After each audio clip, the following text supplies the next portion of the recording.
Welcome to Triple T, number 120. Wow. Wow.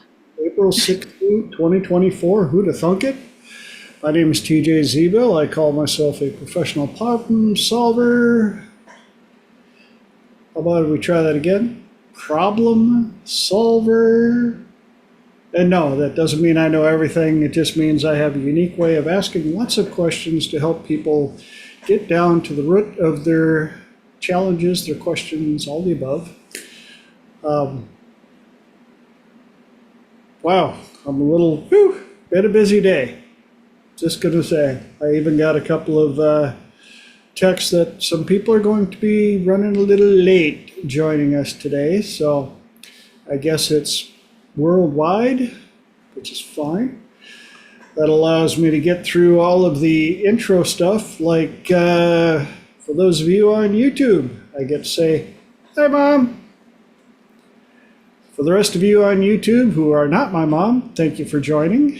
And please do me a favor, do all of the YouTube stuff. Click subscribe, ring the bell, leave comments, all the above. I would appreciate it.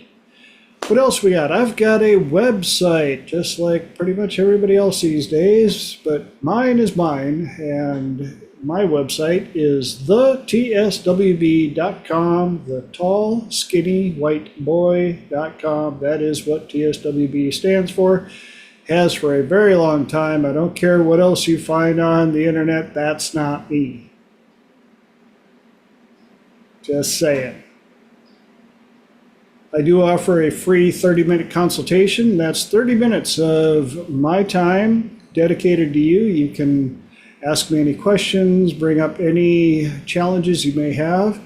I offer corporate coaching. I help people with depression, anxiety, phobias, PTSD, smoke cessation.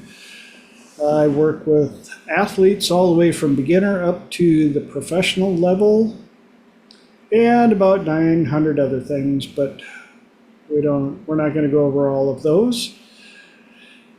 What else? We've got the tie of the week. For those of you that are joining for the first time, this year I decided I have so many ties that I'm going to feature one, a new one, a different one every week. And this tie, oh yeah, look at there. That'll take. I got a little poo on my tie. That's okay. We like to have a little poo on our time. On our That's a tie. good one. Eeyore action going on. And got all that done.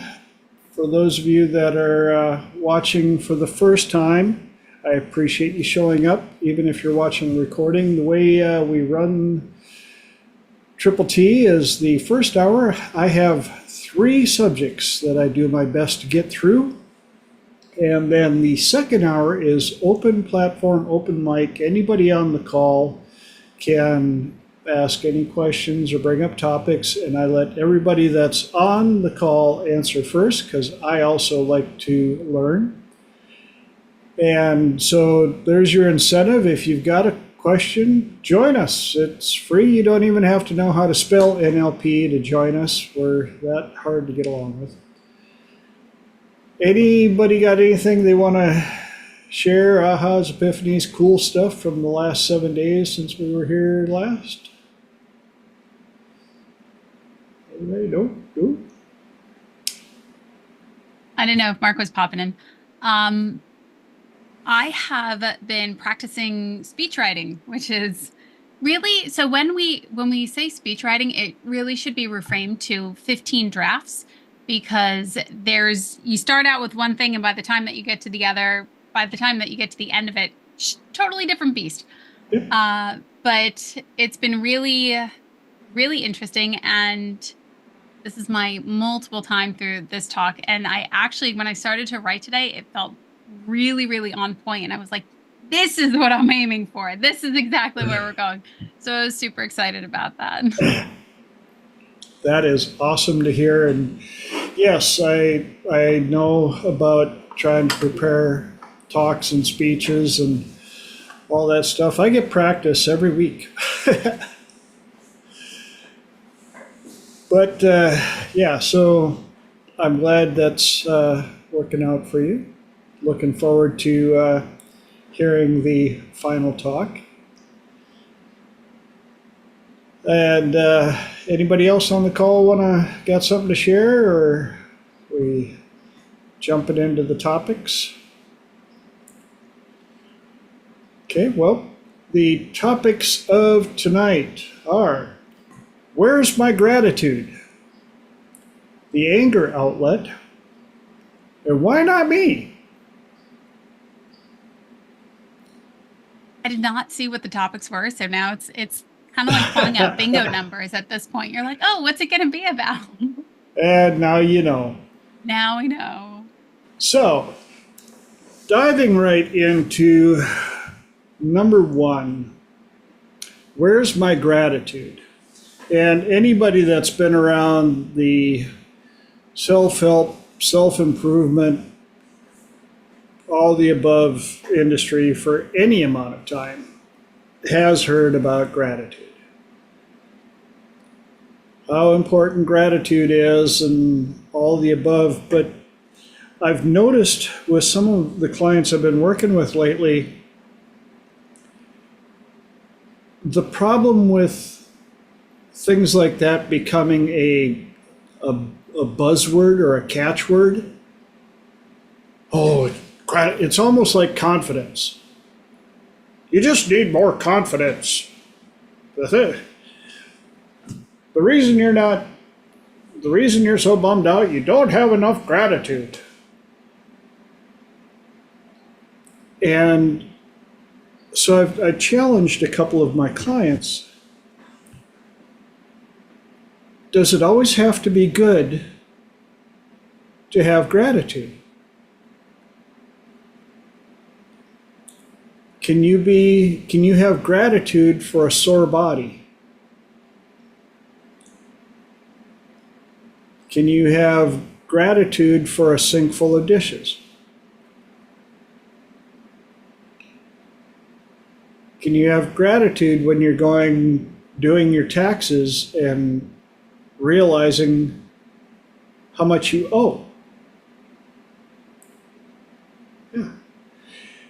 It's understanding that even when you're looking at the hard stuff, there's something to be grateful for.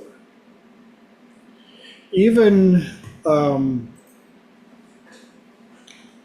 I had his name, Frankl, Viktor Frankl, in what any human being could easily say is one of the worst situations to be in.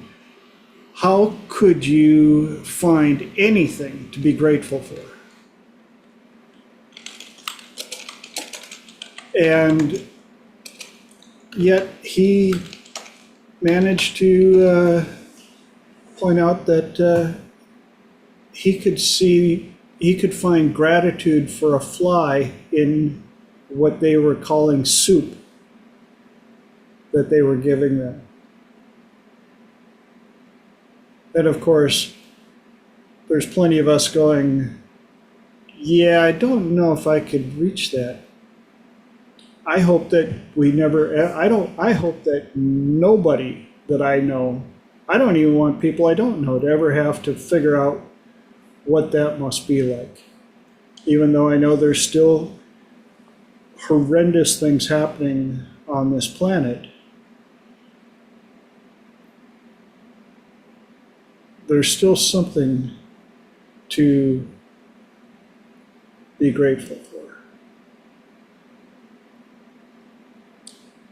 It's kind of like, what was it? I complained about my shoes until I met a person with no feet.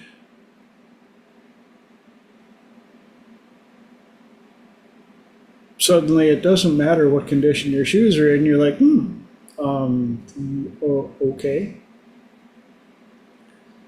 For a number of years, my New Year's resolution was pretty basic, pretty generic, but it was, I want to pay better bills. And people are like, "Arr, you want to pay bills?" I did. I want to pay better bills.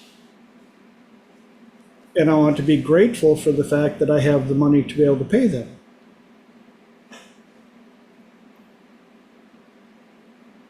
I like washing dishes because it means that I had food.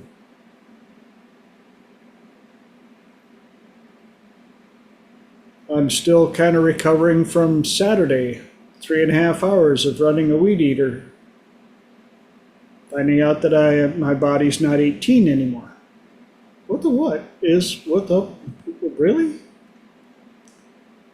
But I was grateful for the fact that I had 3.5 hours, and I could have done more because A, I own the tool, and B, we have enough property for me to be able to have that challenge. So my challenge to you, anybody who's listening, what are some unusual ways that you can find gratitude?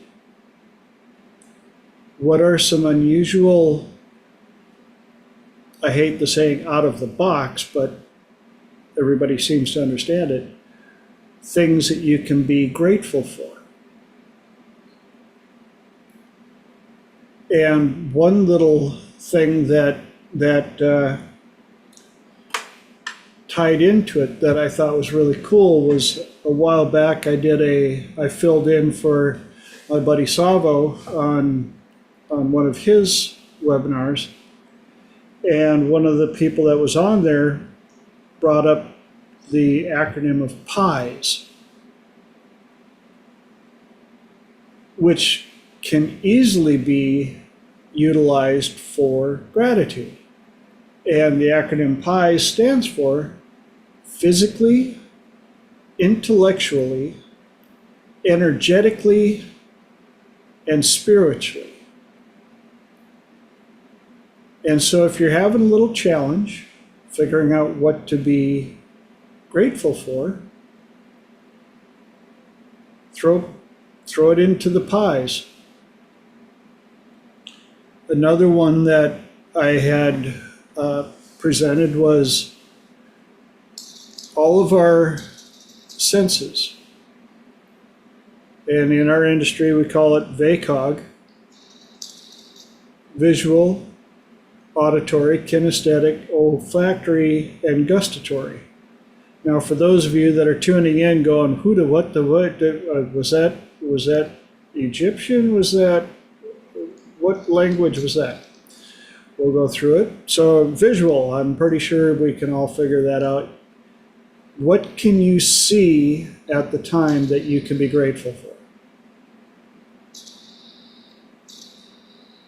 And that can boil down to the very simple fact, I can see lots of things I can see. That's pretty easy to be grateful for. Auditory. What are you hearing that you can be grateful for? And sometimes it can be silence. There are days where you've been around so much clatter, clamor, noise that to just be able to sit in silence could be something you could be grateful for. Kinesthetic. Who knows what kinesthetic is? Everybody on the call. Kinesthetic, movement, kinesiology, kinetic energy. The fact that you can move. The fact that you can be grateful that you can feel soreness because your body was strong enough to work.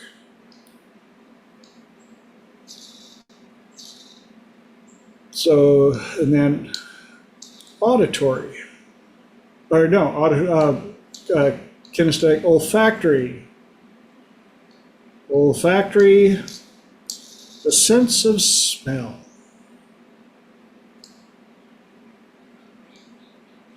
What can we be grateful for on the sense of smell?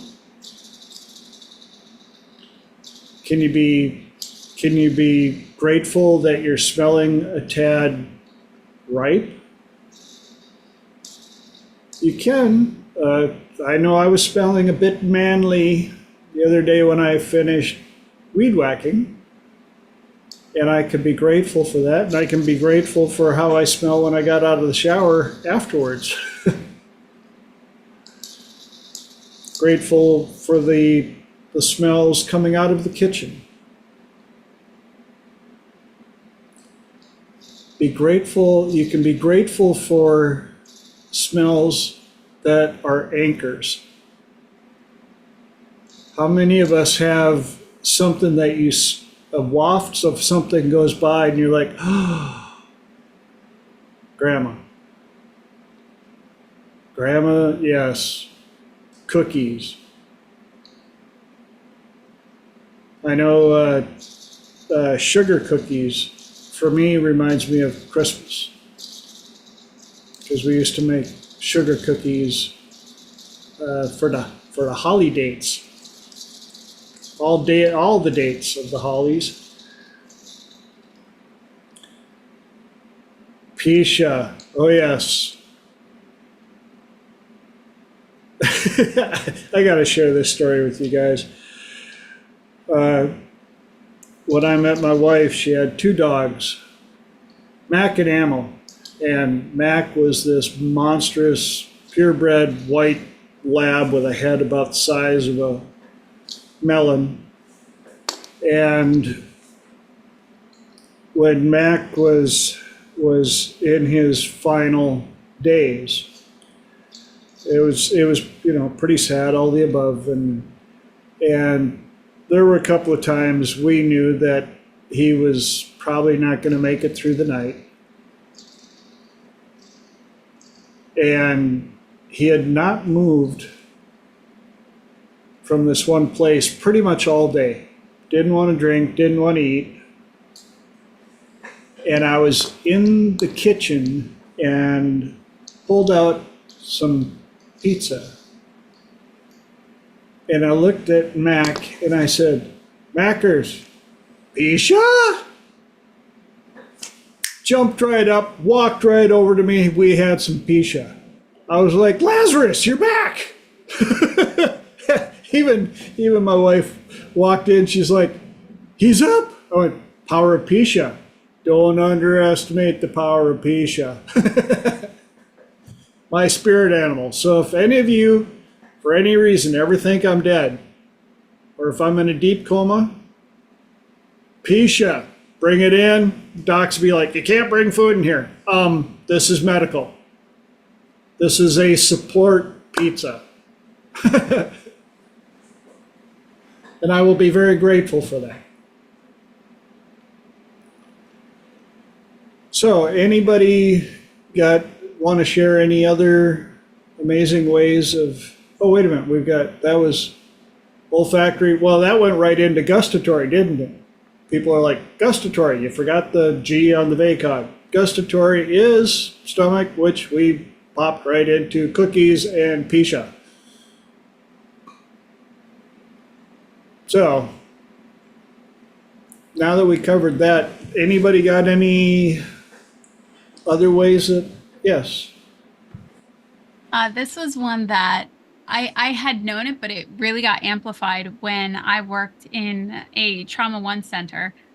And I would go into the adult ICU or I'd go into the NICU, and just being in there, and if you're empathetic enough and you see it on TV and it resonates with you, but even when you're actually in there in person, it reframes everything and people, and it completely dismantled any idea of a bad day, because people, even when you're overwhelmed at a variety of things, I literally think no one I know is in the hospital and I'm not in a waiting room.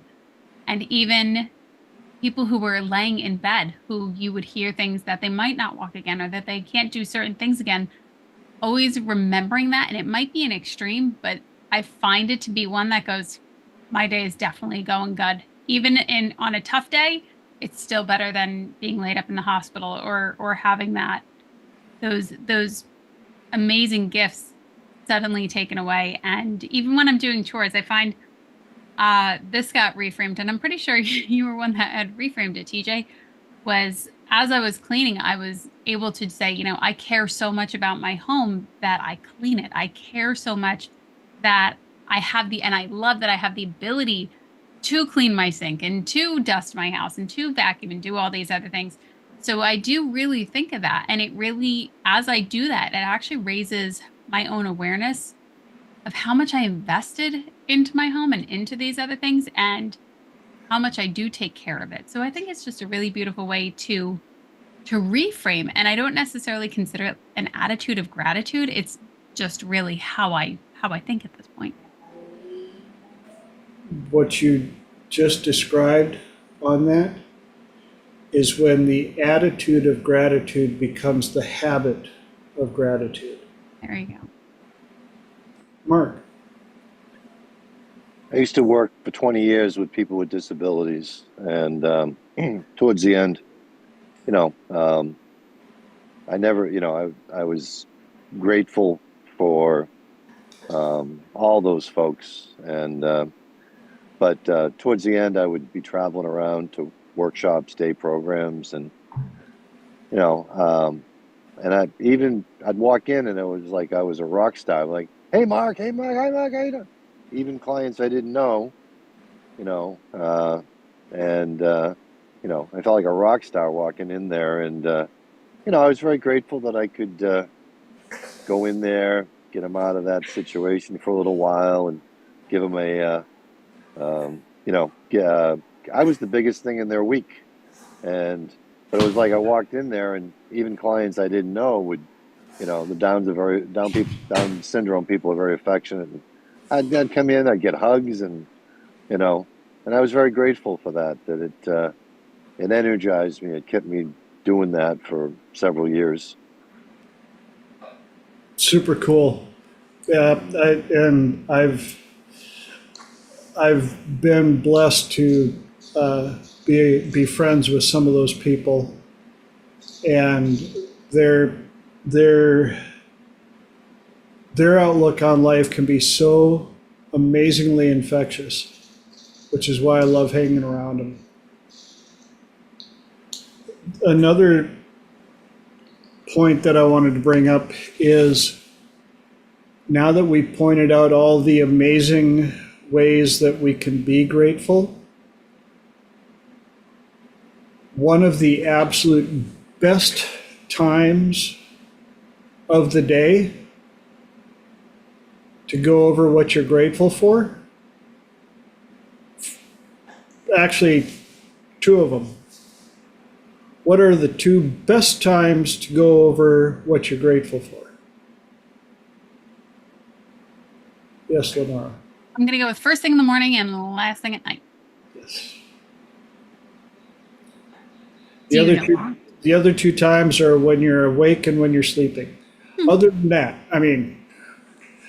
but for those of us that have little challenge of keeping track of it while we're sleeping, yes. And the first time I heard this idea, especially the waking up, a lot of us as children were taught, to pray when you go to bed, and thank you for mama, and thank you for daddy, and thank you for the dog, and thank you for and it was when I was taught that when you wake up, as soon as you realize you're awake, and you can go, today is, and you can put out that today is Tuesday, and I get to do these things today. And I am so grateful for my property. I'm so grateful for my wife. I'm so grateful for my dogs. I'm so grateful for this body that can still do the work that I get to do. And you do that before you even sit up.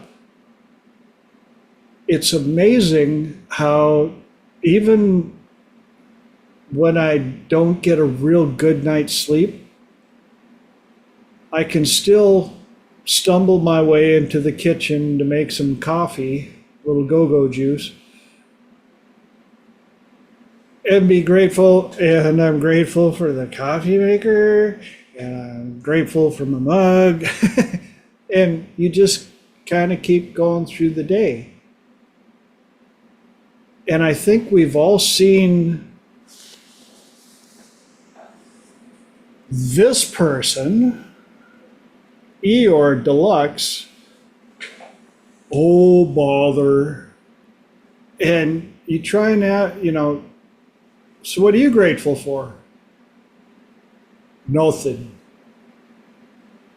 And they're almost like that veil of darkness, that vinegar in the punch. And I've called enough people out. You guys know me well enough now. I don't let negative talk. I don't want to be around negative energy. I try to protect myself from negative people because I'm a little protective of my energy. Don't care if it's selfish or not. I get to live in this energy. I'm creating my world. And I know that if I can shine out enough of my fun, positive energy, I can affect enough people to make it worth my while. Even if it's just me. And I crack myself up quite a bit. People that are around me know that.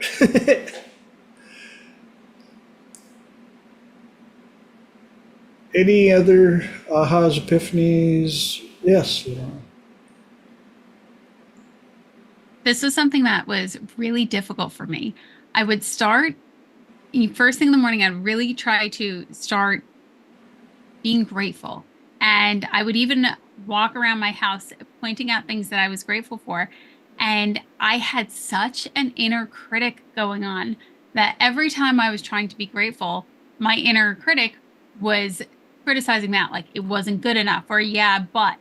And it was such a problem for me that I got to the point that I had to start talking out loud and really just keep going and keep going to really build that momentum. So if anybody's stuck, I highly recommend reaching out to other people, because if your inner critic is that harsh, it quite literally will not let you have that ability to really be grateful, especially once you understand that your body is holding on to so much stuff and it feels like you're probably pushing a boulder uphill and it's eternal. So I just wanted to, in case anybody's having a really tough time with that, I follow you. It was very challenging for me. And here's a funky twist. When it starts doing that, you can look at that voice and go, and I'm grateful that you're here to be the opposite, to show me where I'm coming from. I'm grateful that you're here because now I know what I can improve on. Good point. Crazy people like me always have an amazing way of twisting things and looking. I think that's great. Anybody else want to share anything before we shift gears to the next one? Which Lenora kind of set up perfectly without knowing what the topics were before we got started. Yes. Next one, the anger outlet. Woo! Because we have to find ways to let that pressure off. And it can be part of the challenge. I've worked with a number of clients who had such a challenge with dealing with their inner critic, their angry child, their program brought on by friends, family, media, blah, blah, blah. And they had to figure out, was it a program that was put on their hard drive? If so, when was it put on there? Why was it put on there? Why did they decide they needed to keep it that long? Is it being reinforced by my tribe? Remembering, we are the sum of the 5 people we hang out with the most. As such, sometimes we need to listen to how people that are around us talk and act, and see if we're feeding them, or they are feeding us, or if we're just swimming in the swamp. And if you can't change your friends, you know what you got to do? Change your friends. If you can't change your friends' thinking, you got to change your friends physically. And and when I say that, it doesn't mean like you ghost them, you're done, peace out, don't want to ever see you again, you've got too much stinking thinking, I'm now enlightened, You can still choose to be around and be the example, and hope that they can notice the difference and join you as you progress. But if they don't let them pull you down. Why do lifeguards have that little floaty buoy thing that they go with? So that the victim doesn't pull them down. They throw it to the person and they stay far enough away to protect themselves. And we have to do the same. I've got some longtime friends that I have to be careful how much time I spend with them, because their level of stinking thinking is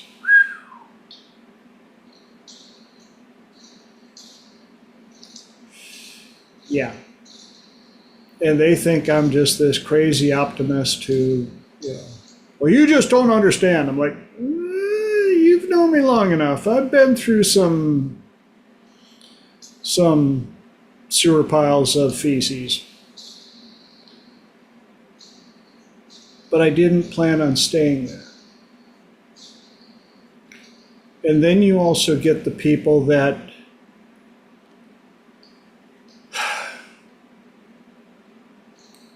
I don't really like the term bipolar, mainly because I think it's far overused. Yes, I've had some people that have come to me and theirs is a medical. They are searching for help because they recognize that it's beyond what they could consider being a choice. But I've also met too many of them that use it as a crutch, as a label or an excuse to be sphincters on the behind of life, shall we say. and they'll rage on a person, and then when the person gets hurt or mad, they're like, "Whoa, hey, I didn't mean it. I just had to blow off a little steam." No, you're a phallus. You're a Richard Cranium. Well, you don't have to be so critical about it. Well, maybe you need to change your attitude. And I've called a couple of them out on it. Well, I can't help it. I'm like, you still got a job, don't you? Been working at that place for a while? Well, what are you getting at? Somehow you managed to control that attitude at work, or you wouldn't be working there anymore. So don't tell me it's uncontrollable, because you deal with humans in their natural environment in your job. And yet when you're out of work, you have no problem being sphincter maximus and want us to accept the fact that you just can't control it, you're just blowing off little steam, and stop overreacting, and blah, blah, blah.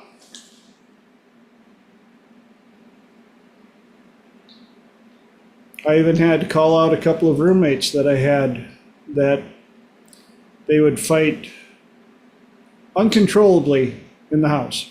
Scream, yell, whatever. And I'd had it. And then that's when they got to hear me bark.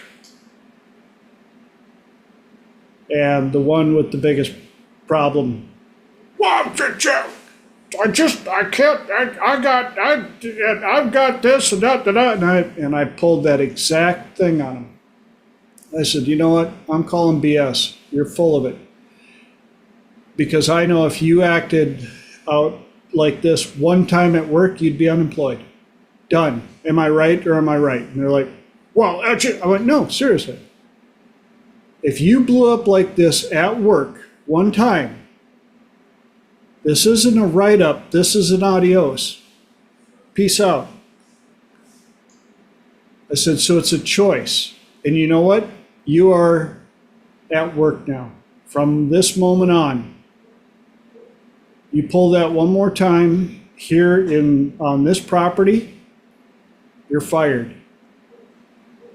Pack your stuff. If you feel that you can't control your rage, time for you to go. Magically, that was the last time they blew up like that at the property.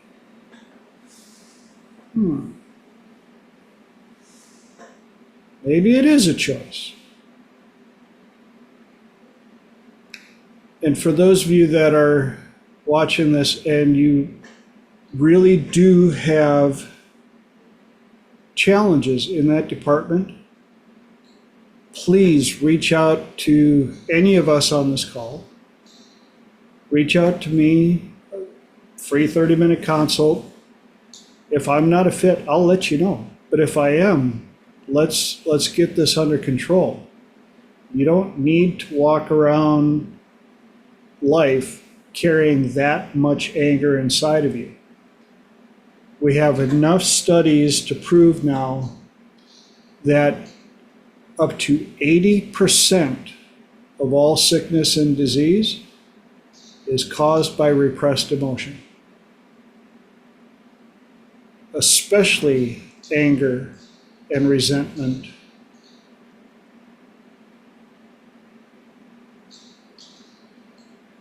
So find a way to fix it.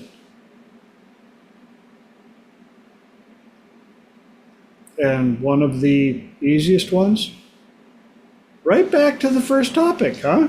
Well, look at that wraparound. Gratitude.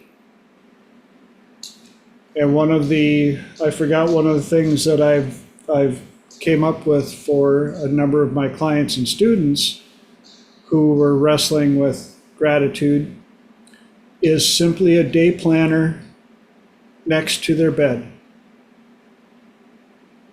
And at night, All they got to do is write a minimum of 3 cool things they remember from the day. 3 things that they can be grateful for. And I tell them, it doesn't have to be massive, like, oh my gosh, I got to watch a baby giraffe being born under a double rainbow and dove flew up and glitter shot out and oh my, no. It can be something as cool as walking down a sidewalk and seeing a dandelion popped up through a crack in the sidewalk. And most people will be like, it's a freaking weed. Yeah, well, that weed had to go through that much cement to get to that much dirt to be able to pop itself up and shine a bright little yellow flower your direction just to catch you off guard enough to go, oh, look at that. And that's simple enough to be grateful for. Or another one example I like to use, you're walking along and a hummingbird out of nowhere. And for 2 seconds, that you and that hummingbird, and it's looking at you, you're looking at it, and all of a sudden it goes, peace out. And you can choose how you want to react to that. You can decide, crazy bird, in my way, could have poked my eye out. We all know that person. I was almost attacked. I could have died. I could have gone blind. This hummingbird came and was like, I could kill you. Not today. Really? Or we could just simply go, I had a hummingbird say hi to me today. How cool is that? And one of my favorite stories to tie these two in, I taught this process to a single mom, 2 kids. And she said she started doing it with her kids as a nighttime wind down. And the one kid, doesn't know how to write sentences or all that stuff. That's how young he is. But he would write little pictures about things that he thought was cool that day. And one night she went to bed and her oldest, I think he was like 7 or something, there's a little knock on the door and she opens up her bedroom door and there's her oldest and she goes, honey, what's wrong? He goes, Mom, how come I can only write down 3 things? She goes, sweetheart, you can write as many as you want. He was like, oh, cool. Back to his room and she said, that kid sees more cool stuff than 10 adults combined. And she called me about a year later and shared this amazing story with me that he had his bicycle stolen. And when you're a little kid like that, your bike, that's your bike. That's holy cow. And she goes, man, I'm so sorry about your bike being stolen. And he goes, well, I just hope that whoever got it, that it works really good for him and that he takes good care of it and that it lasts a long time for him and that nobody steals it from him. By the way, I saw this really cool owl today. And I'm like, she goes, his ability to take stuff like that in stride is just, somebody stole my bike. I hope the guy that got it appreciates it, takes good care of it, and that it works good for him. By the way, I saw a really cool owl. How indestructible is that kid going to be for the rest of his life?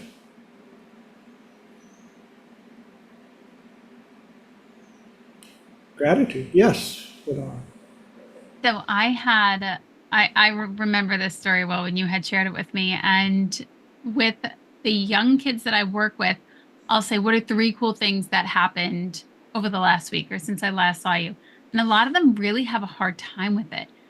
Oh, nothing. And I'll even go super basic. Did you have something delicious to eat? Did you get to spend time with somebody? Was something funny? And it really is a challenge for them to really see it in a different way, or to be for it to be something grateful for. So I do keep at it, and some of them have gotten used to it, and they're like, oh, here these 3 things that I know you're going to ask for. But one thing that I did do was I shared this with one of my clients, and he has 2 young boys, and I actually ended up creating a journal for them so that they could print it out and sit down and do it together each night. And there's, he's a little guy, so he can't write yet, but there's space for him to draw. Yeah. And I put in, and I said, you could sit down with him and what are you grateful for today? And I actually pulled it up so I could tell you, how was I kind today? What made me smile today? An activity that I enjoyed today. I'm proud of myself. I look forward to this. Challenges I overcame today. I'm getting better at. And here are 3 cool things that like they could draw and stuff. And they started doing it together, and it really helped them bond together, which was awesome. And it was nice to be able to share it with somebody who was looking for a way on how to really connect with their kid and to not necessarily kind of reward every single thing and not see it as a challenge, but to start framing them as challenges, and that they're getting better at something, or I solved this problem, or I couldn't do this, but I'm almost there, and helping them notice this and draw their awareness to it was awesome, especially because their intention was to have kids that were resilient, that could overcome problems, that could have that thought flexibility. And it was just really, it was really spectacular that you had pointed that out, and how people pick up different ideas along the way and how they share them with other people. So I love stories. Oh, I'm so glad you shared that. Yes. And it's even funny in the best way when I get feedback from adults about it as well. And I'm like, have you been doing it? Nah, I'm too cool for that, too cool for school. And yeah, I'll get around to it. Yeah, it sounds like a cool idea, blah, blah, blah, da, da, da, da, da. And then finally, I'm getting hard on them. They're like, okay. And all of a sudden I start noticing even our sessions go better.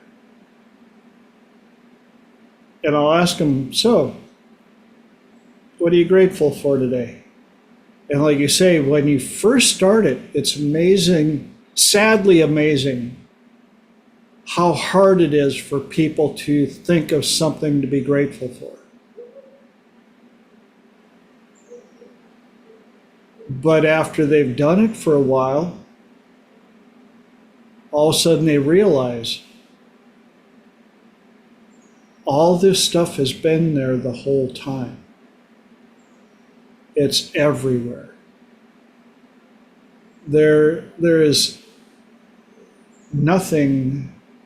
I can't think of a single situation, and that's a pretty big challenge. I know, and I can. People can challenge me if you want. Well, what if you were da da da da da?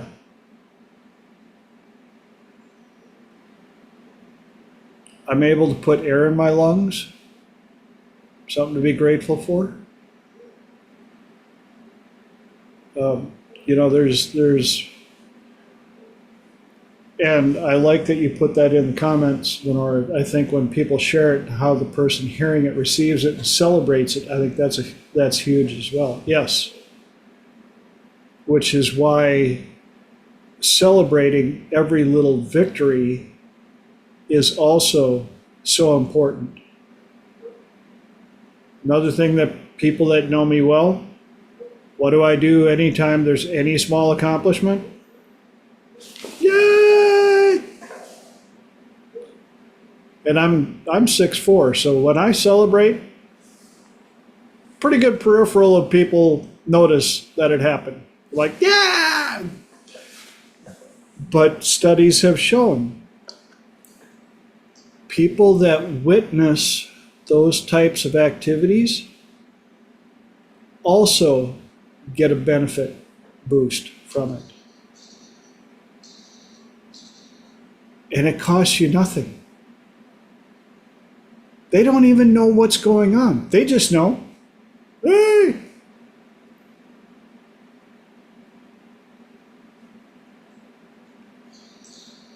So, any else on that before we try and get all three topics in for the night for a Grand Slam home run? Mike. Howdy. With that, we did a little study where a gal went out in public in the city and just started looking up, and everyone's got their own opinion. What is she looking at? Is he gonna jump? What's gonna happen up there? What do you see? What do you think happened?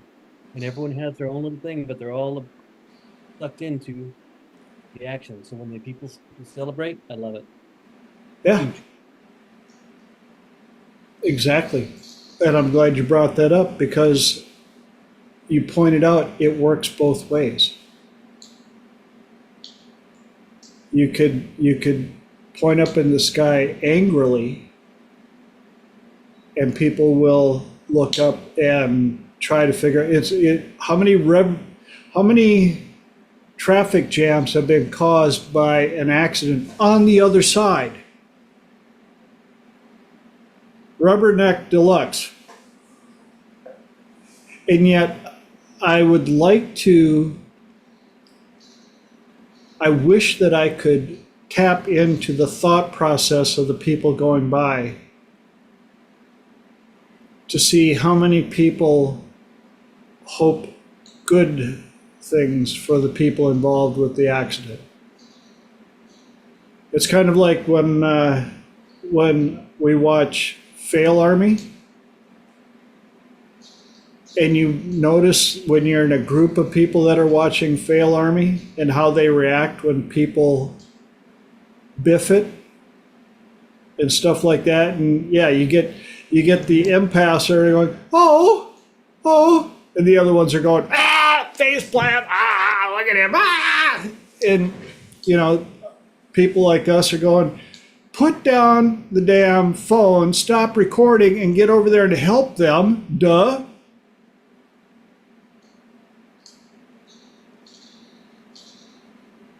Yes, Lenora. I hate watching people get hurt. No, can't watch this shows. But I heard, and that's why I came on with like a question mark. People who get in, there was a story, and I guess it was like a near-death experience story.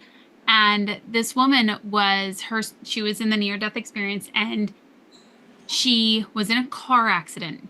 And she could see her body. So she had floated up over her body, and she started to walk back to the highway where the cars were, and seeing people that were in the car like, oh man, they're going to be late, and this, that, and the other thing. And one in particular was 3 cars back, and she was praying. Did we talk about this story on here? Okay. Oh, Okay. I know the story. Please tell okay. it.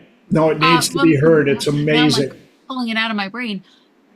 So the woman that was in the accident, her soul is looking at this other woman praying for her. And they were talking about how when people pray, they literally send off an energy that is visible, at least what it was to this person, this soul. And she saw this energy, and she went behind the car, and she got the license plate of the woman that was in that car. And a few minutes later, as she's telling her story, I guess she goes back into her body, and she ends up going to the hospital, and comes out of her experience and was able to recall the license plate of the woman, tracked her down, and had asked her, even said, were you were praying for me, and made that connection of, oh my God, you were the person that was in that accident. And I just think that's such a beautiful story. And to, really, when you are in traffic, and I like thinking like this, I do think like this, of, oh my God, I'm running late. Wonder what I missed. As in, like, this might be a really good thing that I'm running late. Maybe I missed the deer. Maybe I missed that slide of something happening, and it was so good. So thank goodness that I ended up being late. Just and thinking like that. And it was just it was a thought that came up when you had mentioned people in traffic. And Squirrel just delivered one of my favorite stories on that. And yes, I heard that story. I still get goosebumps when I hear it. I learned how to get rid of my road rage because of what you just described. Was how do you know that the person that got in front of you that slowed you down by 30 seconds wasn't put there by your guardian angel to make sure that you weren't in the intersection when that other person ran the red light? And so when that idea got put to me, I don't know, countless times since then, because it was brought up to me when I was like 18, 19 years old. And so I was just like, you know what? Somebody get in front of me, and our first primate reaction, the lizard is like, and I'll look at the passenger seat if nobody's there, and I'm like, okay, I don't know what that is about, but I'll trust you. And you just go on with your day. I often think, especially when I'm driving, divine timing. Time is on my side. Time is on my side. So even if you're not a divine timing person, but time is on my side, or time is expanding for me. Time is working its magic for me. And when I do that, I kid you not, time stretches for me. Yes. And it works out. And it always makes me laugh. Did anybody ever see, I feel like you have, it's been out for a couple of years, The Incredibles? At the very beginning of the movie, you see Mr. Incredible running around. He's like, I got time. And when I was used to rush in the morning, I would think, I got time. And then all of a sudden you're out of time. So we started to reframe it of like, time is on my side. Time is on my side. Time is working out for me. And it really does help. And if nothing else, it draws your attention away from, I'm going to be late, to, no, it'll be fine. It'll be fine. It'll be fine. Yes. And that, boy, we got squirrels all over the place. For those of you that don't know, if you don't know me yet, my squirrels have squirrels, and they're backed up by a bunch of squirrels. And a cool thing that I heard in regards to that is I always get parking spots, and it drives my wife bananas. We're never going to find a parking spot. I'm like, did you? Don't let my guardian angel hear that, because they saved a parking spot for us. Sure enough, right there in front. How do you do that? Because I don't speak like that. And another one that reaffirmed that was a deal I saw on Instagram where a guy is talking about his mantra is just my luck. But everybody says it the wrong way. They say it when bad things happen. Well, that's the wrong time to pull that in. Say it every time something good happens, even the small stuff. Just my luck. Lenora. I know Elijah's not here, but he has a great one. And his is, oh yeah, I'm really, really lucky. I'm really, really lucky. And when it doesn't work out, he goes, can't win them all. And he's got that quick brush off to it. And I think that's such a great reframe of, that's just my luck. Yes, that's my luck. And it really does take focus, because I love that one from Instagram. I caught it too. And it takes focus to do it, because you have to rewire the sarcastic one that was implanted initially. Yes, it's a great one. Especially when you realize the sarcastic ones are working against you. So if you're one of those that when something bad happens, you unfortunately say, well, that's just my luck. Maybe the best thing you can do is stop saying that for a while. until you can get into the habit of only saying it when good things happen. And they don't have to be, I won the lottery. It can start small. I got a good parking space. Wasn't that just my luck? Somebody left me the last cookie. Well, isn't that just my luck?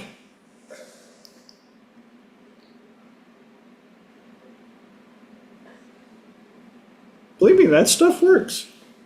I'm a very, people will tell you, I'm an extremely lucky person. I am. And the bargains and deals that I get, people that know me, I had one person, let me guess, you never pay retail, do you? I'm like, I just bought, in fact, I just bought a Traeger pellet smoker. Yeah, and a guy that knows me, he's like, so what'd you pay, like $10? I'm like, no, it works. It's actually in really good shape. I got it with a full bag of pellets for $150. Ah! You always get all the good deals. I'm like, yes, I do. Because I'm a very lucky person.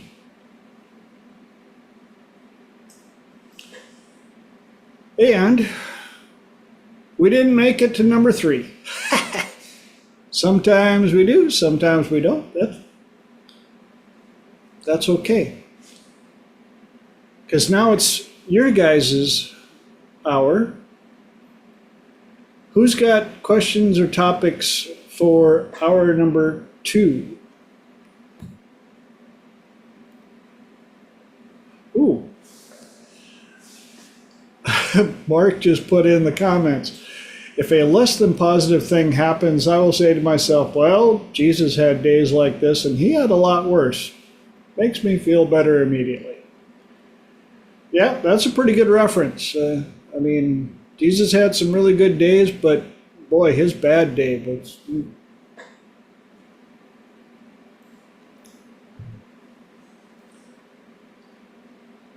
So, come on now. Anybody got questions or topics for the second hour?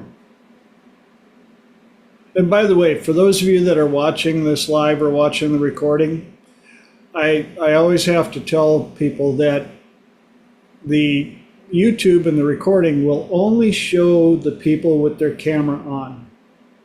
And I've had a couple of instances where my camera was the only one on because people had bathroom breaks or whatever. And here I am looking like I'm talking to myself and replying to comments you can't see. So yes, we actually have people on here hiding in the background. So again, calling out. Anybody got questions, topics for hour number 2, or do we have to go on to the third topic into your guys' hour? I had a question, and I know for sure 2 other people listening do see clients or do work with other people. So I was super curious. And this is something that's new to me. So I'm open to everybody's insights of how do you know how, and maybe it's a rapport thing, maybe it's a skill set thing. How do you know when you can, in the most sincere way, in the kindest way, keep pushing your client further to be able to help them more? I don't know if I have that skill, and I often am somebody, if somebody tells me no, then they tell me no, and I'm not going to push it. So I'm really curious as to hearing how people keep encouraging other people and helping them move. Does it move the needle? I guess keep going deeper. Huh? I don't know if that's the word. Help them move the needle, help them continue to go deeper, help them to get that change. So I was curious, how do people know? What is their Great skill set? question. So who's got an answer for Lenora? Or a mark in the dark.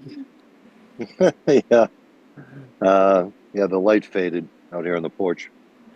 I recently got a few ones with watching podcasts with Eric Weinstein. Sometimes he'll ask the interviewer, like, "Tell me more, give me more," you know. I thought that was good to keep them talking, and I don't know. That was something new that I started doing. Give me more, tell me more. Great answer. Anybody else got something for Lenora?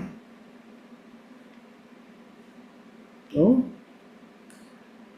Well, of course, I might have something to add to that.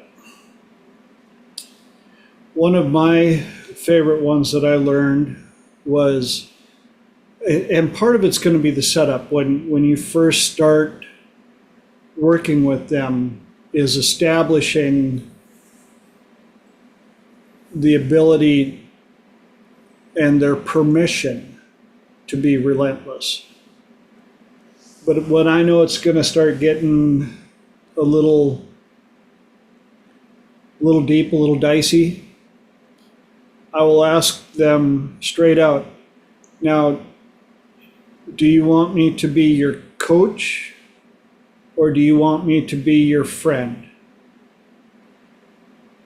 Do you want to hear what you need to hear, or do you want to hear some fluff and puff that you might want to hear instead? And I've got a few clients that will let you know that there have been times I've had to get pretty raw. I mean, I had them, what do you call it, ugly sobbing.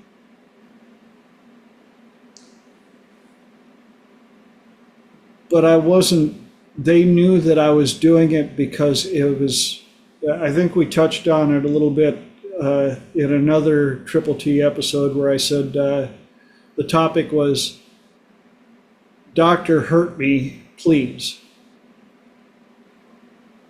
Because sometimes the cure isn't as fluffy, puffy, nice, and easy cheesy as we would like it to be. Just like going to a dentist. Who enjoys going to a dentist and having a drill put into their tooth? I would say a very small percentage, and those that enjoy it, issues. But why do we do it?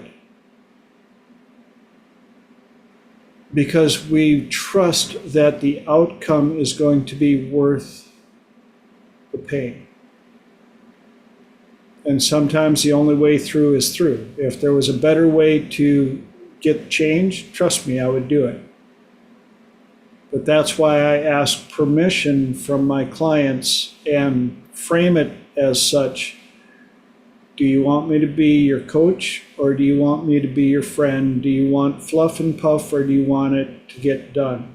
Do you want it fixed?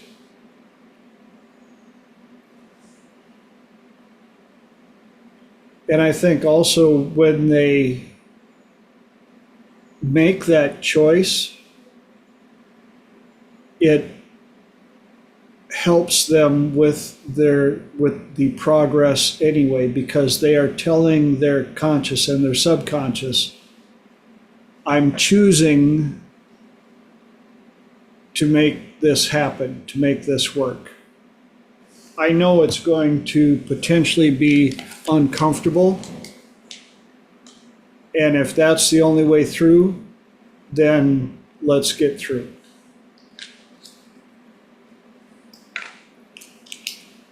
That help? And anybody else have anything they want to add?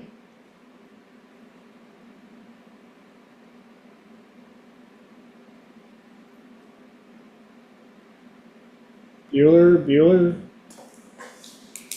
Any other questions or topics? Mark put in about pausing. There he is. Yes. the power of silence sometimes. Oftentimes we feel we feel too uncomfortable with silence, and we feel that we have to fill that void.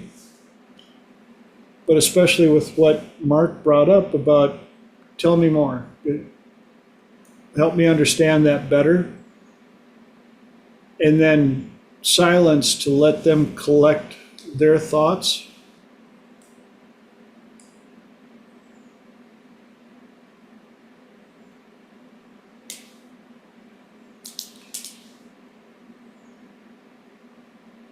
Nice one. Okay, that took 5 minutes. What else we got? I have more. What do you guys do in conversation when, and this is not a family and friends, your clients, are not your clients. When somebody says, this is just how I am, especially if they're your family and your friends, this is just how I am. You just have to accept me this way. And they kind of put that out there, not even shut you down. What do you respond with? How do you frame that back? Oh, good one. So who's got an answer?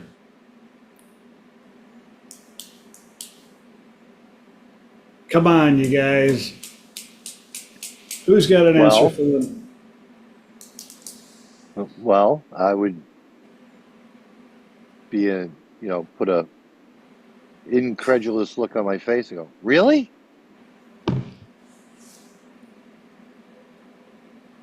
Would you do that with somebody, and very specifically, this is great, would you do that with somebody that's older than you, that has been an authority for you?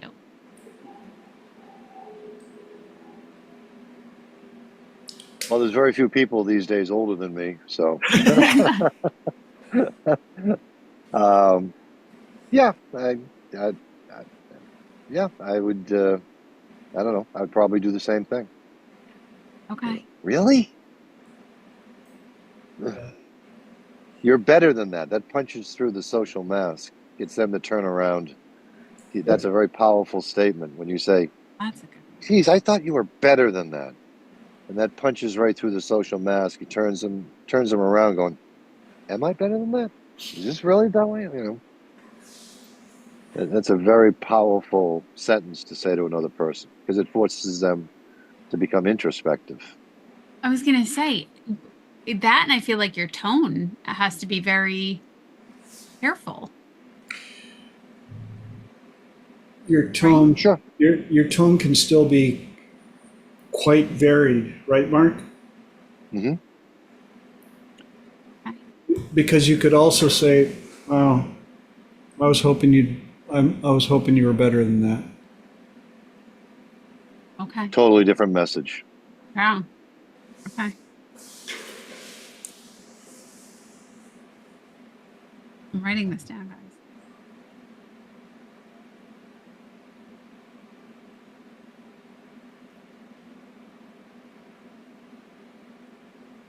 Awesome. Okay. Where did I steal that from? I don't know. It's a good one. Okay. Another one is, I've heard people believe that, and yet there were times when you had troubles operating a spoon. Thank God you grew past that.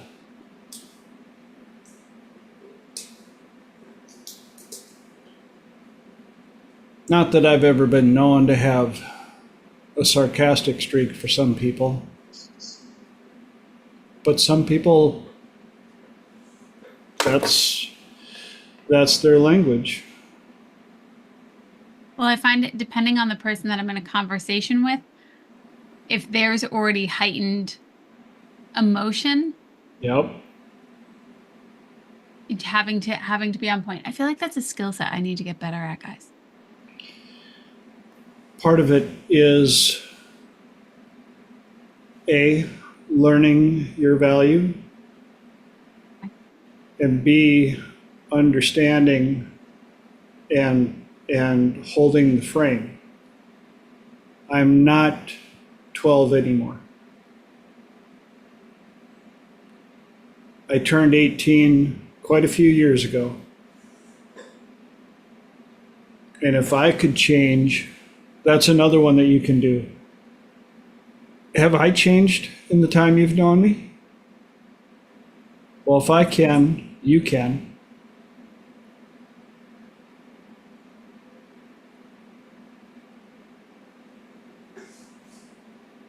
Jim Rohn, if you don't like where you are, move. You're not a tree.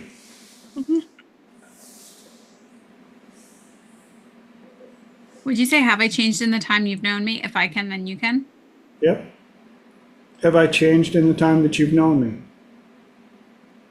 Well, if I can, or you could say, if I can, why can't you?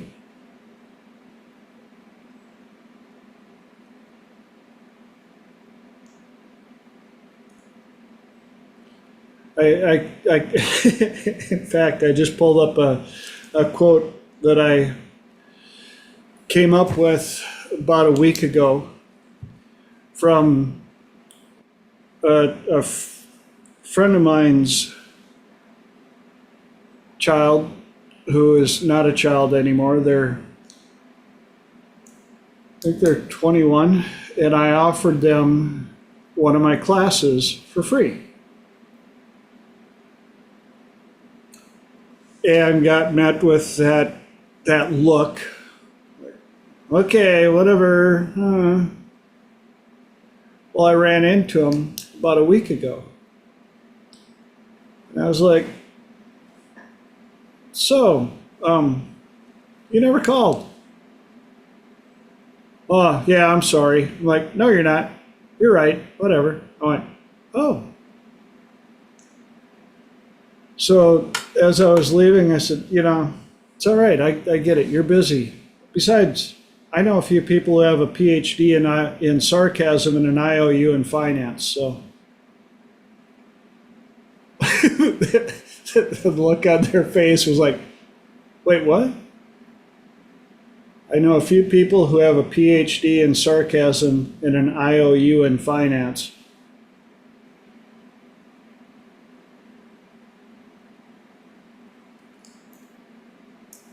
That's a good one. Well, they're a server now in a restaurant, and before anybody thinks I'm slamming servers, no, I have a 3-tier certification class for servers. And I'm so tired of dealing with uneducated servers who are doing what I call the 300 or 600-year-old standard format. Hi, welcome to our place. My name is, what would you like to drink? Did you figure out what you want to eat? Here's your food. Now that you're full, did you want any dessert? Here's the bill. Leave me a tip.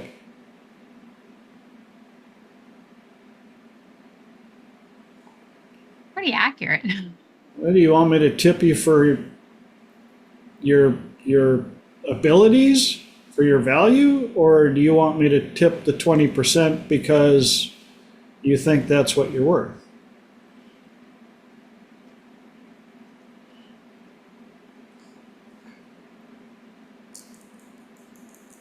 Which is a whole nother topic with California deciding that you get $20 an hour if you know how to say, would you like fries with that?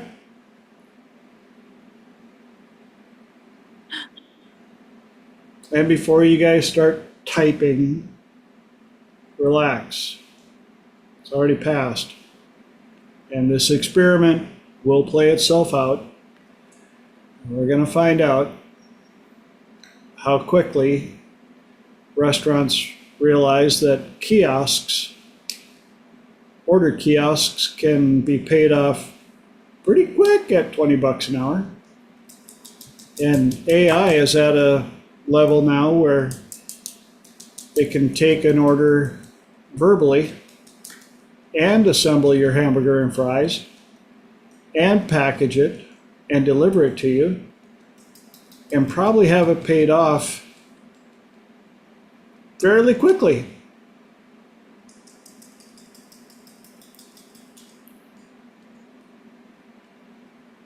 Oh, so we got a new question. Cool. As if I'm not armed with them. Yep, go ahead. Everybody else is being polite chipmunk tonight, so whoever speaks up gets to ask the questions.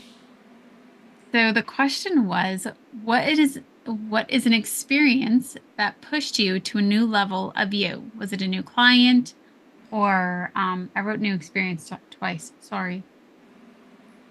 What is something that really pushed you to level up?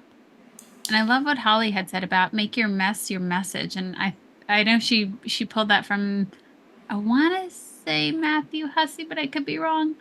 It's just a really, really extraordinary idea. But very specifically, what's something that pushed you to a new level of you?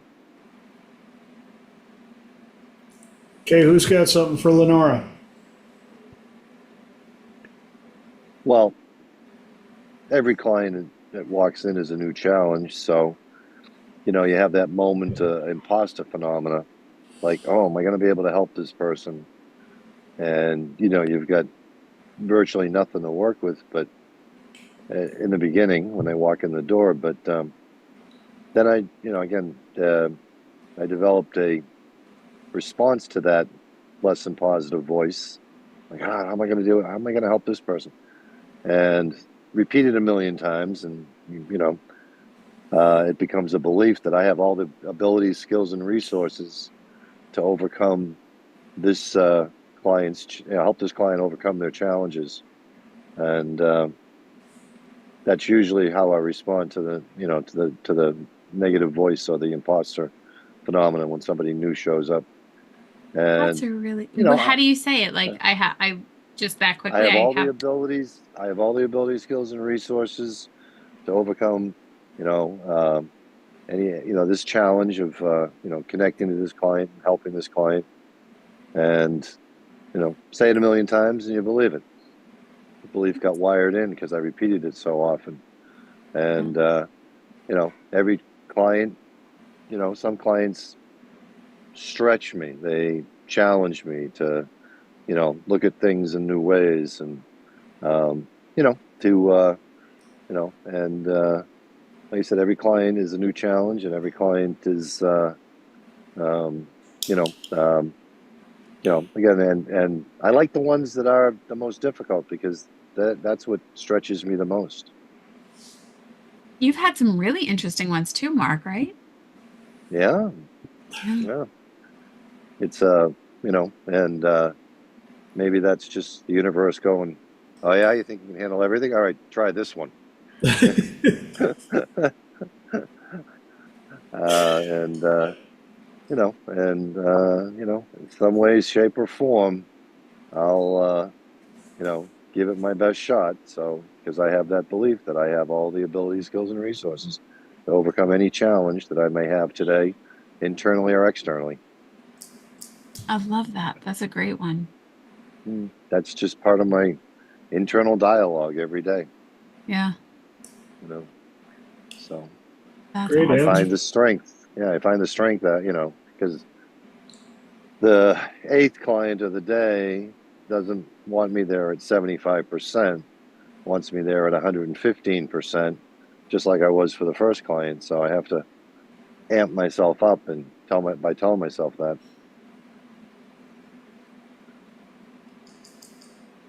How That's I roll. awesome. I love that. Do you work in a clinic, Mark? No, I did. I've worked in, you know, I don't know, 8 or 9 different clinics. I worked in private practices for psychiatrists. You know, and if you work in a clinic, you want to be able to hang out your own shingles someday. And I used to use, you know, a manifestation technique that I would imagine myself driving down the road, pulling into parking lot, and feeling all the pride. I got my own business, parking the car, getting out, feeling the crunch of the gravel under my feet, looking up and see my name on the side of the building.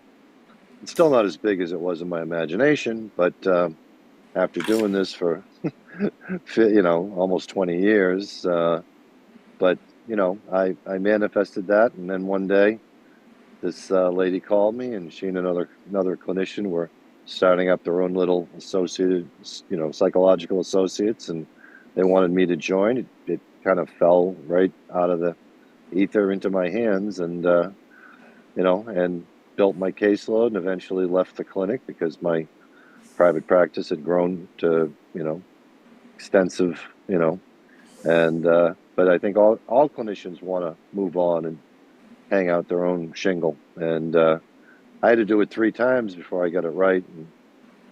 And I learned things each time, took away the life lessons, and one of them was I had to hire people to do the billing and the other stuff that I don't like doing. Surround yourself with people smarter than you at the things that you're not good at, and then go do what you're good at, which is one-on-one interacting with people.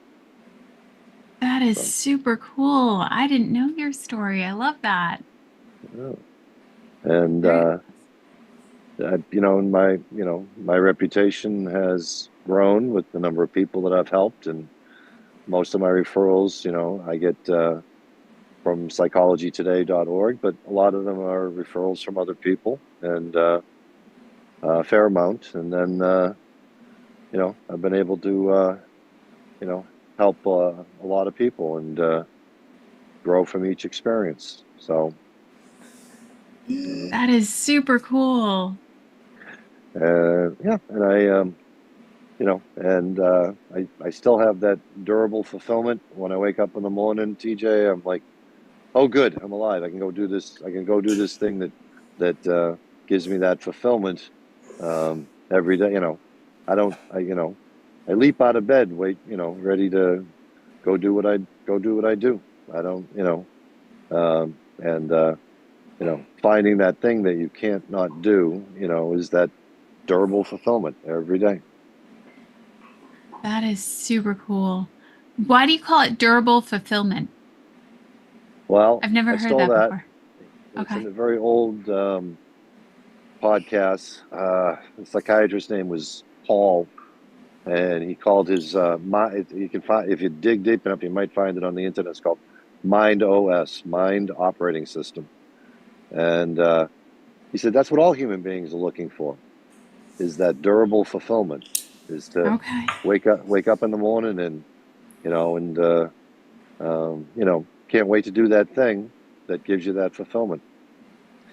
And that's what most people are looking for, and very, very few people ever find, because they get to a certain age, they get married, they have a kid, they get a mortgage, and they hate their job and hate their life and hate everything. And but if you can find that thing that you can't not do every day, you're gonna have. That's how I'm very fulfilled with what I do every day. I love that. Do I help everybody every day? Well, like I said, it's clinically, when somebody says, "Well, this is just the way that I am," well, I said, "Well, if you're not willing to, if you're not different than the guy you were or the person you were 5 years ago, or you can't imagine being, I don't know if I can help you, but because you're not going to be the same person you are 5 years from now, 2 years from now, So when I get that question, when that comes out of someone's mouth, I'm like, again, yeah, if you are going to hold on to that belief, there's the door. Yep. Yes, I've fired clients, couples. I had one couple come in, and something had happened. They hadn't been married a year, and he's like, I can't trust her. I said, yeah, well, what would it be like, though, if you could trust her? We worked on it for 5 or 6 weeks, and I finally got him to the other side of that, that blockage. And I said, well, imagine it's just like a big wall. if I could transport you magically to the other side of that wall where you could trust her again, and just take a few steps, just imagine how your life would be like if you could trust her. Now his brother had betrayed him, and he made up a belief that if somebody betrays me, I can't trust them anymore. But I got him to the other side of that, and I said, I said, what would it be like if you could trust her? Oh, it'd be great. It'd be awesome. It'd be like when we first married. And then he bounced right back to the other side of that wall that they had put that obstacle he put in his way. But I can't trust her. And I'm like, okay, well, I see no good outcome here. You can schedule another appointment if you like, but if you can't let go of that, I got you to the other side of it, and you just wanted to bounce back to the other side of that obstacle. And I said, I don't foresee any good outcome here, unless you're willing to, and she described, she felt she was walking around on eggshells, and he couldn't trust her, and that, she didn't feel safe, and he didn't feel that trust. And I'm like, yeah, I don't foresee any good outcome. And that was the last time I saw them, so. Okay. Oh my gosh. Guys, I'm getting so many good notes here. Well, I believe that relationships have three pillars. I don't know where I stole this one from either, but the pillar is safety. You got to feel like somebody's got your back, is going to be there to partner with you, to parent with you, to provide for you. You got to feel like somebody's there and somebody to get your back, and that's one pillar. Second pillar is trust. And for a long time I thought trust was just a leap of faith, but then I realized that there's a little bit more there. That if you can feel comfortable with somebody over time, you begin to trust them. And the fastest way I know of to create comfort with another human being is to share a laugh with them. So laughter creates comfort, comfort creates trust, and if you have safety and trust, you get the third leg on that stool of relation. You get a connection, and that's the stool of that's the three legs or the three pillars of any relationship. And what keeps those pillars strong is laughter. It's the bonding agent, and so all relationships function on that. I got that out of the book Blink, Dr. Grossman of the Love Labs, and he said that the only thing that will destroy negativity, conflicts, stonewalling, arguing will weaken those pillars. But the only thing that will kill a relationship in less than a year is contempt. And he defined contempt as, I'm going to hurt you, and I don't care that I'm hurting you. And he used to go to coffee shops on Sundays, and listen for it, because it's like the Supreme Court justices said, well, I don't know what pornography is, but I know it when I see it. Well, you know when you hear contempt between two people. And he go over, introduce himself, give him a card, say, I want to follow your lives. And it was a 92% reliability that if he heard contempt, those two people wouldn't be together in a year.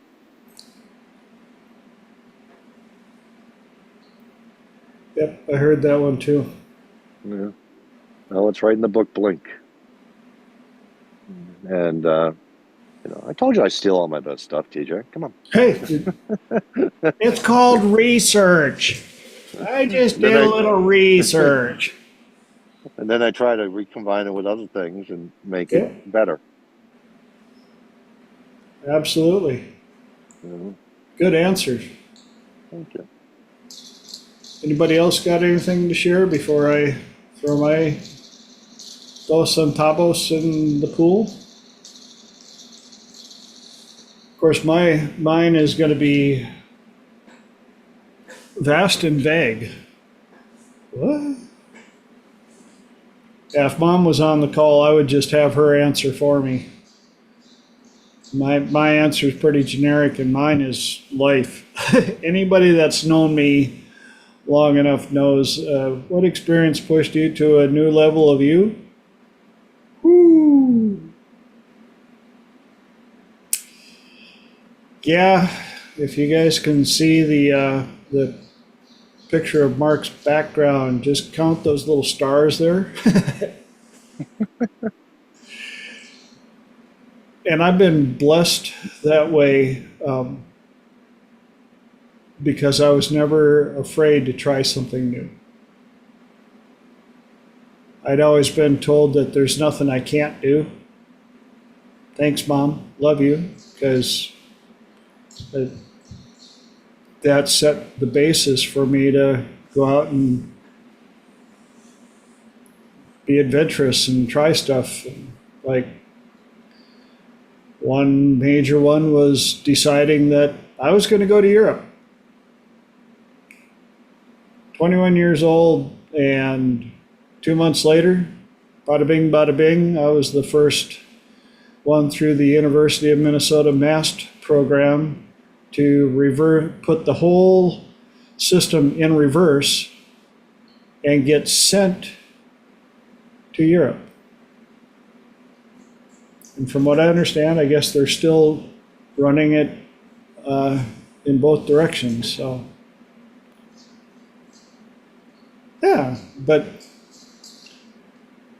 all of the above, new clients,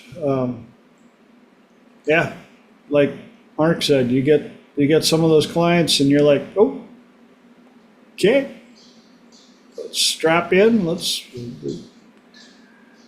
do this. First time I had a pro athlete come to me and I'm like, so what are you doing? He goes, oh, I play for the da-da-da-da-da. And I'm like, oh, all right. What can I do you for? And we got the change he was looking for. And I was like, But I told him that I would not let anybody know who he was or who he played for because of the position that it would put him in.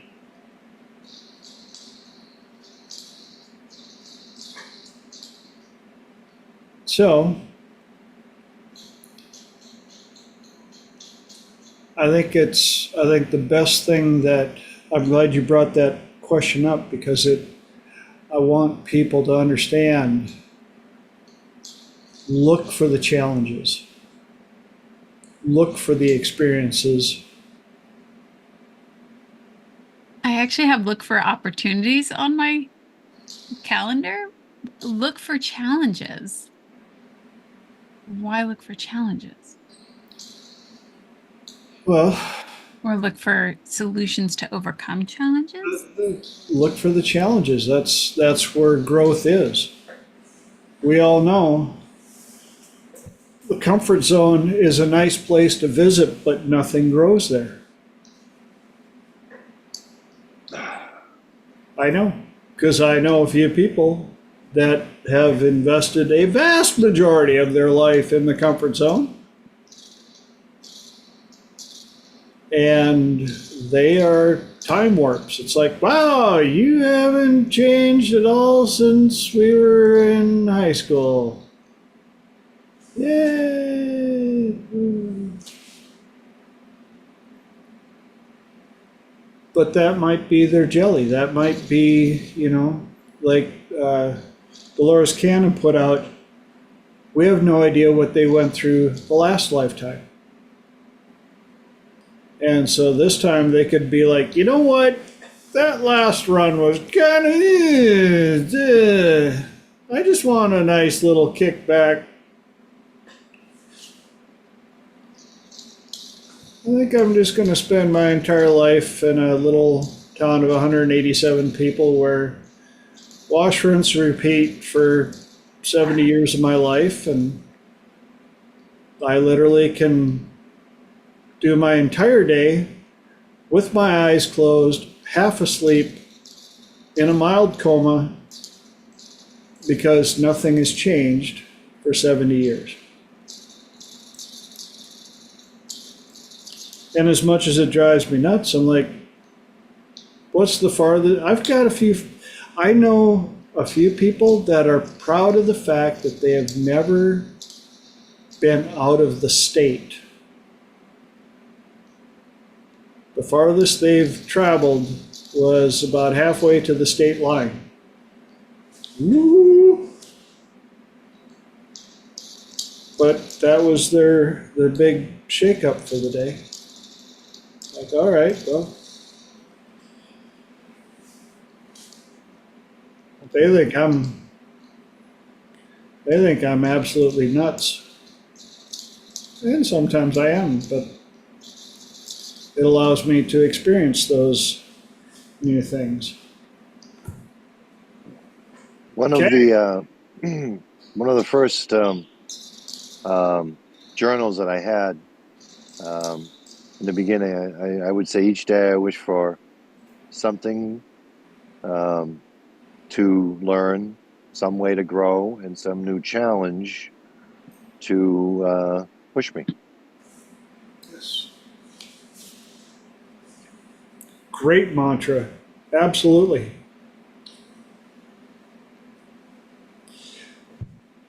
And a squirrel just delivered this bit of information. They've proven, and I'm trying to remember what part of the brain it is that grows when challenged. When we face challenges, that particular part of our brain grows. And so people that are constantly attacking challenges and alternately, when we stop Ah, finding ways to challenge ourselves, it shrinks.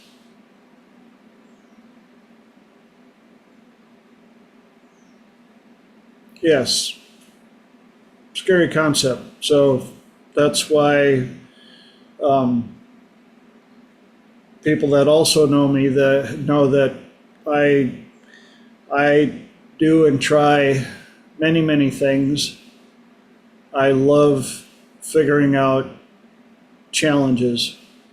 That's why I love helping people the way I get to, because very few challenges brought to me by my clients or my students are the same.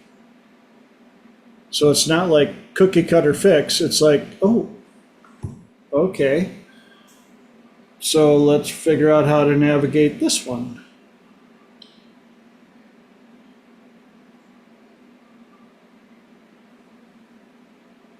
Anybody else got any input that they want to give? Lenora? I am shocked that you guys are asking for challenges to learn and to grow. I did not perceive it this way because I'm often I loved Mike shared this last week. Give my lessons to me gently, and I thought that was super powerful and really Yes. helpful. And I definitely picked that one up and ran with it. But the fact that you guys are saying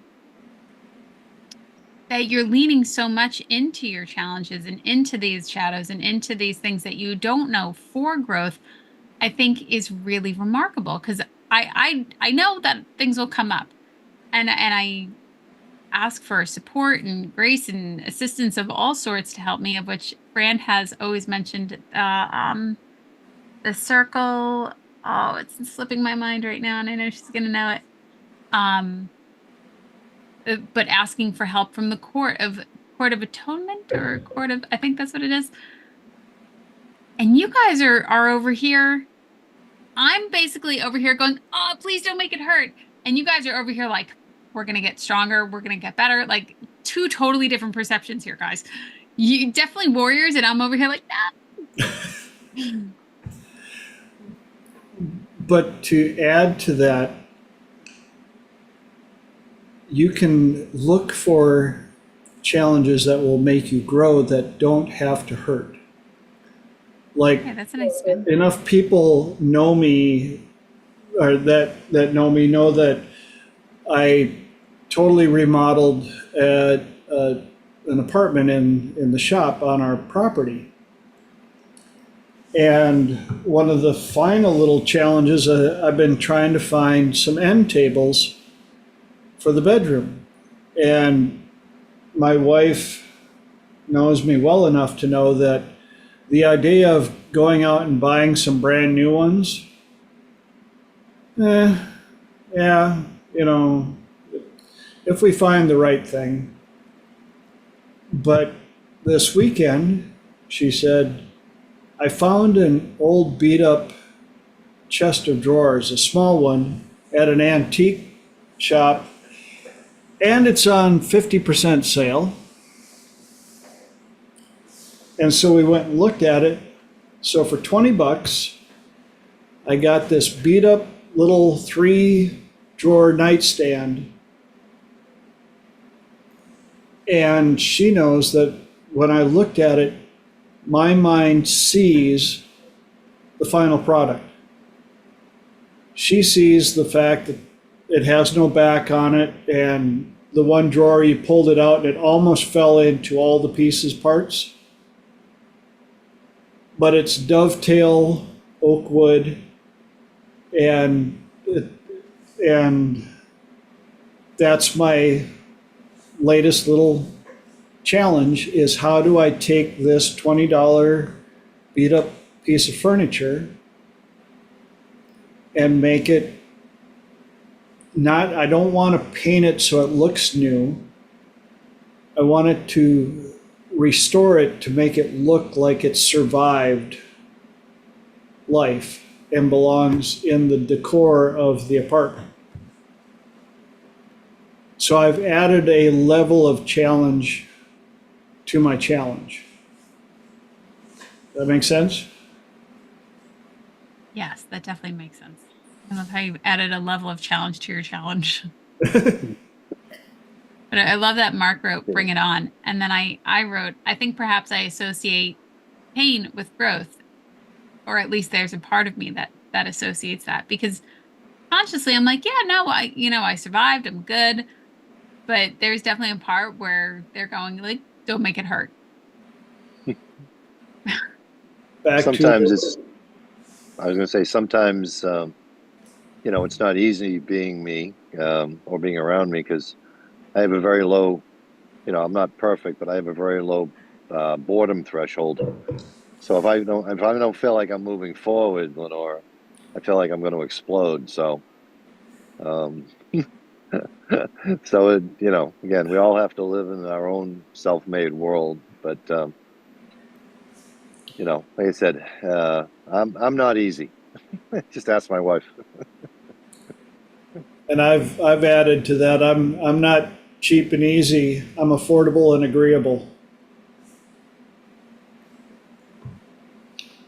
So there.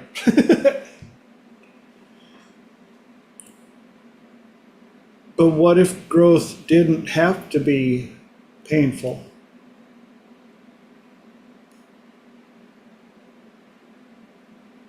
No, Did you I'm following it completely. Yeah, did you have fun learning how to use a spoon when you were a kid, or did it hurt? I for the most part, my first thought was like, I probably got yelled at, but otherwise, yeah, it's probably fine. Did you just go there? Like, Okay. That's why I don't talk about growth. I don't conceptualize things because it can have too many negative connotations. So I talk about evolution, because when you Ooh. evolve, you take everything that you are and you become more. this. And I explain that to clients that, incrementally, as you, adopt the right mindset, you're going to become more. You're never going to be exactly the same. If you take a skill that I give you and, and practice it and inculcate it and make it yours. Great word though, inculcation. That's making a new skill yours. And, they've taught me things once they've inculcated something. I taught a guy how to make a dial and turn down his anxiety. And then the very next week he comes in and he goes, yeah, that dial thing worked great. I had a headache and I turned it off. I was like, huh.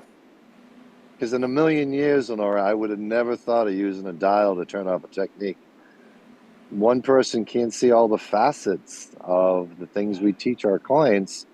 And, like I said, and they surprise me coming back with, new facets that I couldn't have conceptualized in a million years. So I get to evolve. but it's all about evolution. It's all about becoming more. You know, growth has too many negative anchors to you, so don't grow, evolve. And the greatest compliment is when your students go beyond what you had conceived. So well Yes. done. 100%.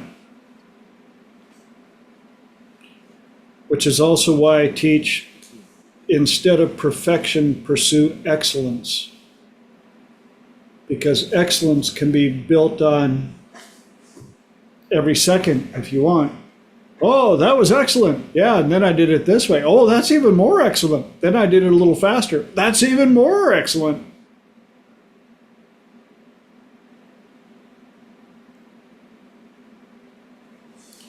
Okay, we got 9 minis.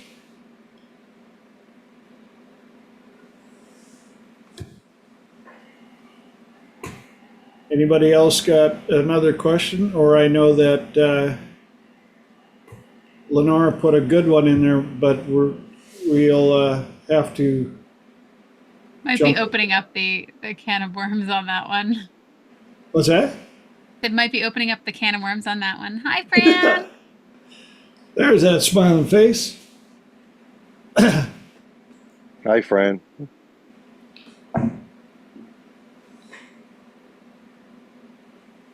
Did you have a question, Fran? Or bringing something to the table? Or I'd like to address my question to Fran Oh, from the first topic that we had tonight. What are some of your favorite ways to teach people how to have gratitude, to see things to be grateful for? She's like, oh, that's all. That's the question? I'm always getting into trouble for being a Pollyanna and saying, but look at this aspect, but look at that aspect. I maybe haven't quite mastered the skill because my family gets quite annoyed with me. However, I have had some successes as well. I may have already told you the story of years ago at work. There was a real gloomy guy, and the rain just sort of fell over him all the time. Yeah, And this guy right here. yes. Yeah. Well, he was a little ray of rain, and I thought, aha, here's a challenge. I will make this guy smile. I will turn him into a happy person because he was so miserable. And so I set out on this campaign every day of saying, "Hello, Wally, how are you today?" And he was always, and after I think it took me about 4 months of doing this every single day and making a point of going out and telling him terrible jokes whenever I thought and laughing with him, and he started telling jokes and he started smiling. And they were terrible jokes, but just really funny, but I made a point of really laughing at them, and he turned into a little ray of sunshine. So sometimes being a pain in the backside, Pollyanna, yeah, it can work. See? Yeah. I'm so glad you shared that because it tied right in with a lot of the stuff that we were talking about tonight. Sometimes you have to go through the growth to learn how to change yourself to change the people around you. And positive attitudes can be just as infectious as negative ones. And not just that, TJ, but also if your world is not going how you want and it continues to not go how you want, the only point of change you've got is right here. Yes. So if you're not happy, if your world's not happy, change you. Because you can be happy whatever's going on. And yeah, if it's not working outside of you, work on what's inside of you, because that will make the difference. And especially when it comes to manifesting stuff, if you want to manifest a better life and it's just not happening, and it's not just happening, if you change your perspective, if you change who you are or where you are in your vision of the world, that's what can make the difference. And totally see what you thought was a disaster was actually a wonderful opportunity. And to have the skill to be able to see, like Mark was saying, every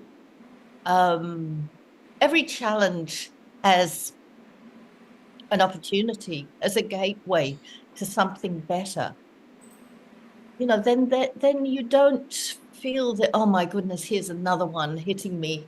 Here's another one hitting me. It's just another opportunity to be somebody else, to lift yourself to a higher level, to embrace it as something. What can I learn from this? You know, what gift is the universe bringing me in this? Because no problem will come to you without a gift in its hands, if you take it. Do you want to know why I'm grinning, Fran? I know that you joined us late, and in that little bit, you managed to take all the stuff we talked about tonight and put a perfect little bow on it and put it right out there, just like you've been watching the whole time. Just saying. Thank you. Sorry, I couldn't join you earlier, but thank you for having me late. Well, remind people where you're talking to us from. Well, I'm in Western Australia, and it's not necessarily pretty early here, but it's earlier than you guys, and things go on in my background that I have to deal with before I come and share with you. So thank you for being so welcoming at my tardiness. You are always welcome here for whatever amount of time you bless us with. So thank you for joining us. And here we are, 3 minis left with a grand tie-up like that. I'm like, woo, that was super cool. So if you get the chance, Fran, wait till you get a chance to watch the replay, and you can go, oh yeah, and then you'll get to your point and you're like, how did I know? Took everything and wrapped it up and put a bow on it. Because you have that ability. Just my luck. For everybody else that's on the call, you know what I'm talking about.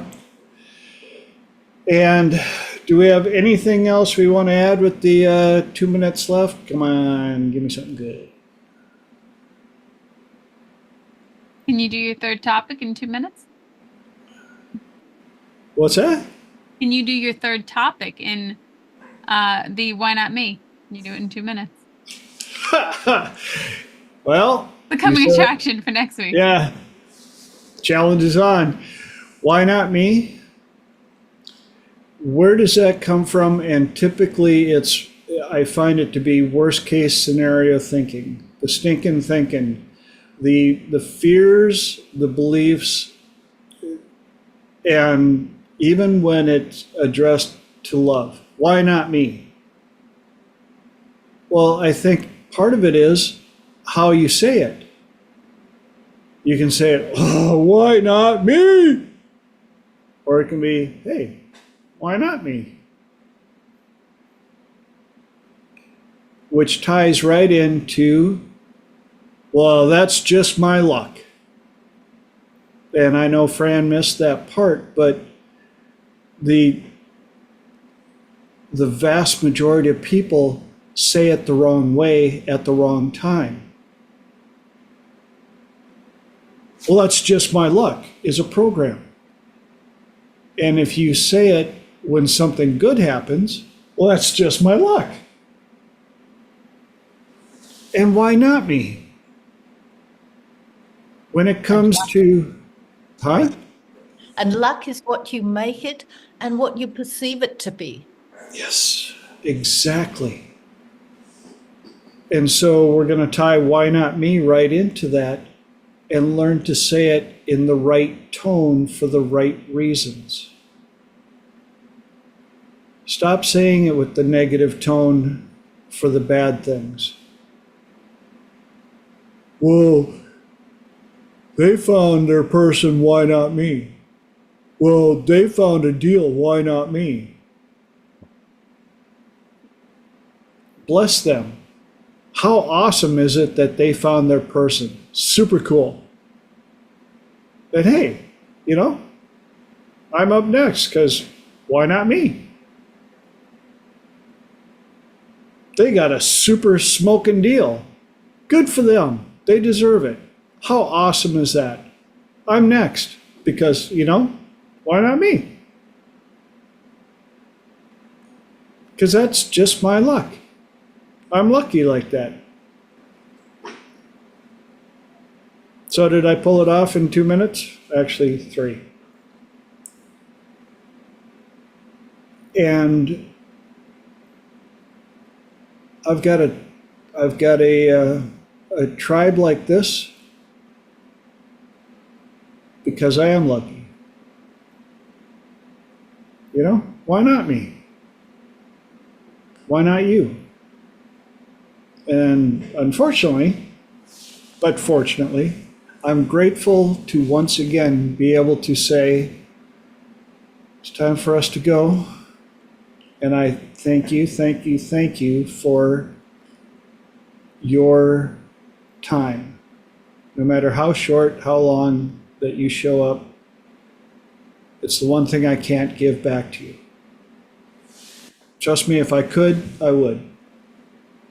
But because I can't, thank you for sharing it here on this platform. Thank you, everybody, again for showing up. For those of you on YouTube, love you, Mom. I'm very grateful for you. And everybody else, for those of you that have watched the recording to the end, share this with anybody, everybody. Somebody out there might need to hear what we have to, what we've put down on these tracks. And I would love to see you guys next week for episode 121. So until then, and hearts and hand signals and fist bumps and chest bumps and victory signs, and love you all, and go out in the world, live well, laugh a lot, be grateful for everything, and I'll see you back here in 7. Thanks, TJ. Good night, everybody. Thank you. Thank you, TJ. Thank you, everyone. Great one, TJ. Thanks.